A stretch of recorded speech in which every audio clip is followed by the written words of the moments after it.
There for you? Yes, but I have one more question just to hone in on it a little bit more. With this particular person, since I come into alignment and then he comes right into my life, it leads me to believe that is... It leads you to believe that he's in alignment. It does. Yeah, it does. And that's why I love being around him. And Everything so? clears when... And so... Give him to her. I don't know. Oh, hell no. Hell no.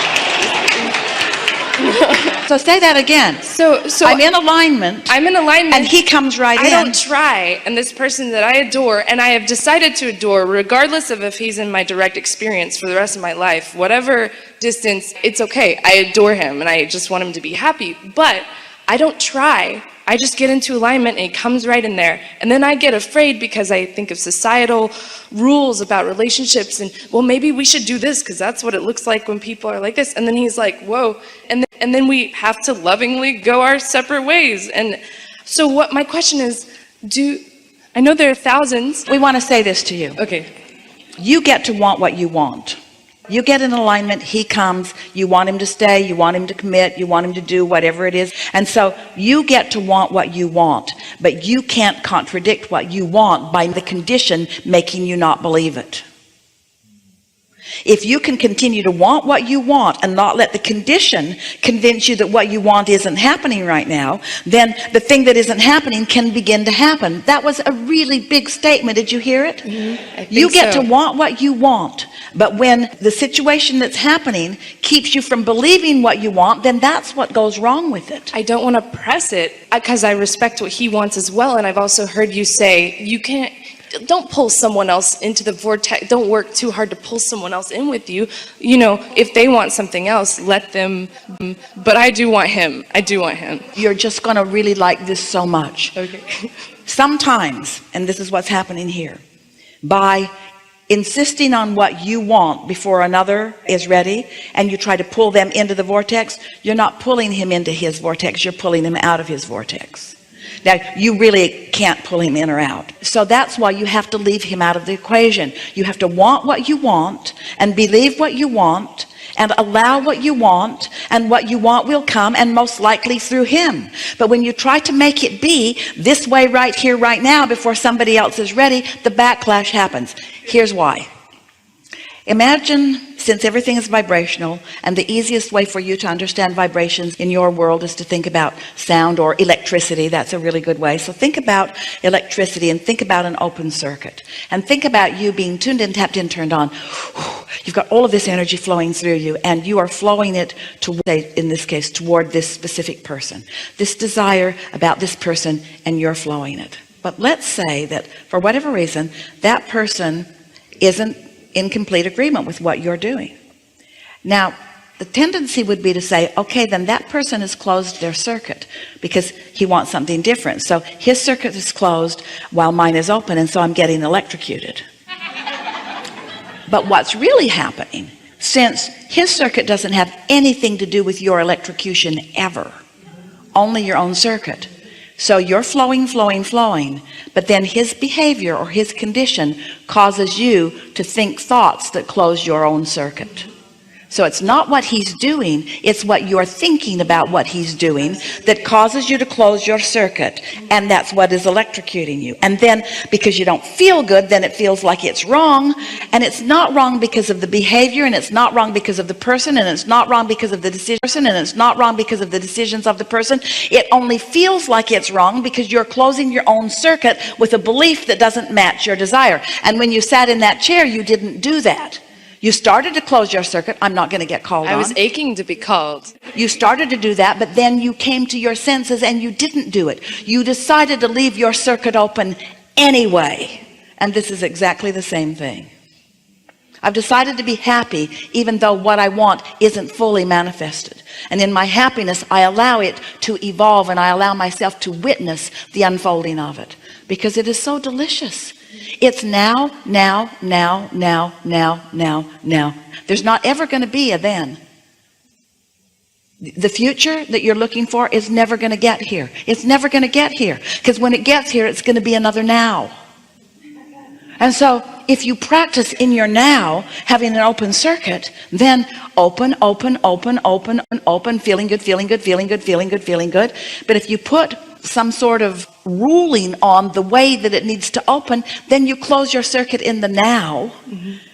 And then I start talking about it and take action. It's your future you're worried about. Your now is so blissful that you can't let it be. You have to kill it with your misunderstanding about the future. I have to scan for what could possibly go wrong for insurance policy. I needed insurance on the relationship. So I was like, well, what if this happens? And before I know it, this beautiful thing that I was having fun with starts fizzling out. And then I'm heartbroken again, so. If you could just hear us when we say, he's not the one closing the circuit, you are, relative to anything. And when you stop doing that, then now is really delicious.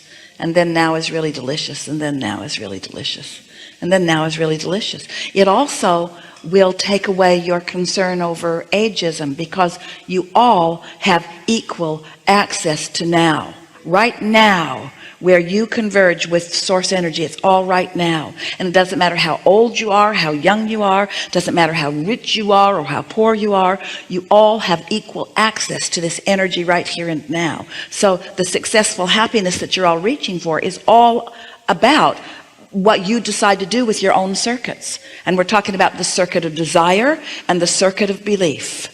Because the desire is flowing, and if the belief is in opposition, then the feeling is that negative emotion. Ooh, you came a long way on that understanding, didn't you? Don't you love knowing that? Don't you feel sort of invincible? Doesn't it feel to you like you could do just about anything that you can convince yourself you can do?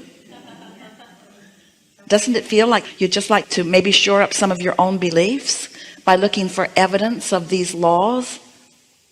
Because there's not a shred of evidence to the contrary of them. Your life is rich with them. You see, more blue glass moments everywhere. Yeah. Enough? Enough. Really good. I love you, Abraham. Thank you.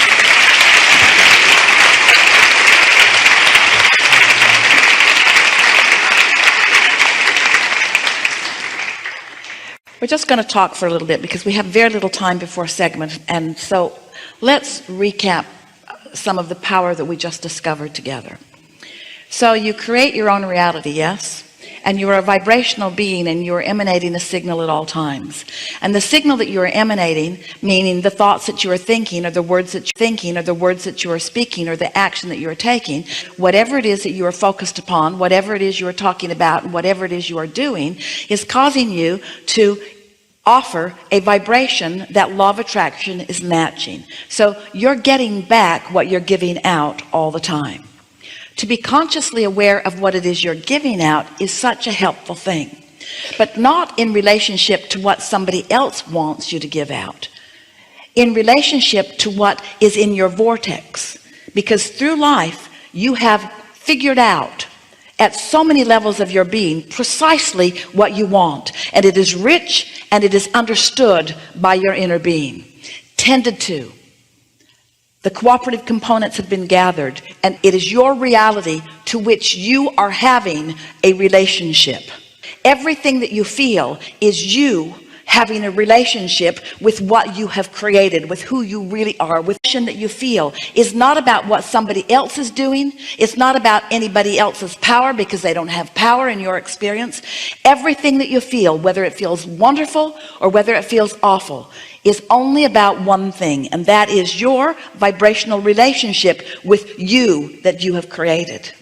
When you decide that nothing matters to you more than that you feel good, which means nothing matters more to me than that I'm finding a thought now that it has harmonics to what my inner being is thinking about the same subject. If happiness becomes your dominant quest, then what happens is you find yourself more often in perfect alignment with who you are, with an open circuit. And then as thoughts turn to things, you just get more and more and more ideas. We want you to feel the reality of your vibrational reality. This vortex is a real thing. And this vortex is a real thing. And we want you to understand how far it has come, how big it is, and how important it is to you.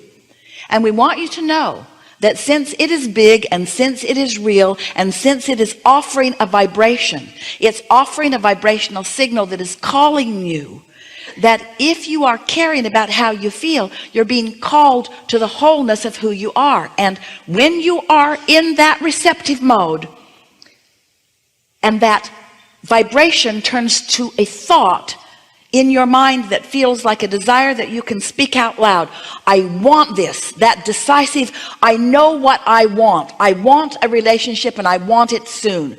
I want a relationship, I want more money, I want to live in that house, I want to go on this vacation, I want this conversation with this person. In other words, once you say I want it and you mean it like that, what's happened is you have experienced this process that we're talking about, and the thoughts of your vortex are beginning to turn to the things of your life.